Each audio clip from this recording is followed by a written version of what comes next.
എന്റെ പ്രശ്നം എന്താണെന്നറിയോ, ആരെങ്കിലും എന്റെ അടുത്ത് വഴക്കിടുവാണെങ്കിൽ അല്ലെങ്കിൽ എന്റെ അടുത്ത് മോശമായി പെരുമാറിയാലും എന്റെ അടുത്ത് വഴക്കിടുമ്പോഴും ഒരു 5 മിനിറ്റ് ആ ഒരു സ്പാർക്കിൽ ആ ഒരു ദേഷ്യം ഫീൽ ചെയ്യുമെങ്കിലും പിന്നെ ഞാൻ ഇരുന്ന് കഴിഞ്ഞാൽ ഞാൻ അവരുടെ പോയിന്റ് ഓഫ് വ്യൂ ഒന്ന് ചിന്തിക്കാൻ തുടങ്ങും. അപ്പം നമ്മൾ വേറൊരാളുടെ പോയിന്റ് ഓഫ് വ്യൂ ഒന്ന് ചിന്തിക്കുമ്പോൾ ആര് ചെയ്യുന്നത് വലിയ തെറ്റൊന്നുമല്ല, എല്ലാം സിറ്റുവേഷൻ ആണ്, അവരുടെ സാഹചര്യങ്ങൾ അവർ പറഞ്ഞു പോകുന്നതായിരിക്കാം. ഇതൊരു 5 മിനിറ്റ് കഴിയുമ്പോൾ ഞാൻ ഇതൊന്ന് മറന്നു പോകും. അടുത്ത തവണ ഞാൻ വഴക്കിടും പിന്നെ എനിക്ക് തേനേ പാലയായിരിക്കും. അതുകൊണ്ട് എനിക്ക് ദേഷ്യമൊന്നും വരാറില്ല. എനിക്ക് നോ പറയാനുള്ള ബുദ്ധിമുട്ട് നല്ലോണം ഉണ്ട് എനിക്ക്.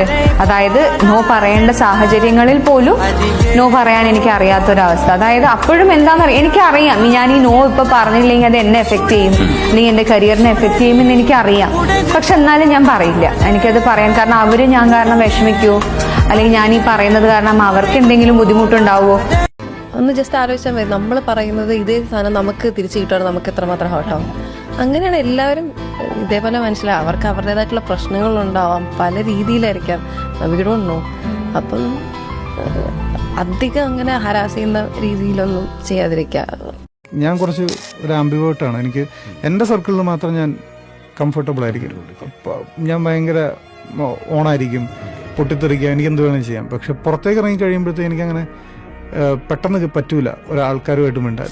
പക്ഷേ ഞാൻ എൻ്റെ സർക്കിളിൽ അങ്ങനെയല്ല, എൻറ്റയർലി ഡിഫറെൻ്റ് ആണ്. അപ്പോൾ ആ ഒരു സാധനം എല്ലാവർക്കും ഉണ്ട്, എല്ലാ മനുഷ്യർക്കും അതുണ്ട്. എനിക്കങ്ങനെ സ്വപ്നങ്ങൾ അങ്ങനെയൊന്നുമില്ല. എനിക്ക് ഞാൻ ഈ ചെയ്യുന്ന കാര്യം ചെയ്യുന്നിടത്തോളം കാലം ഭംഗിയായിട്ട് ചെയ്യാൻ പറ്റണം, അങ്ങനെ ഒരു ആഗ്രഹവും. അല്ലാതെ സ്വപ്നങ്ങളൊന്നും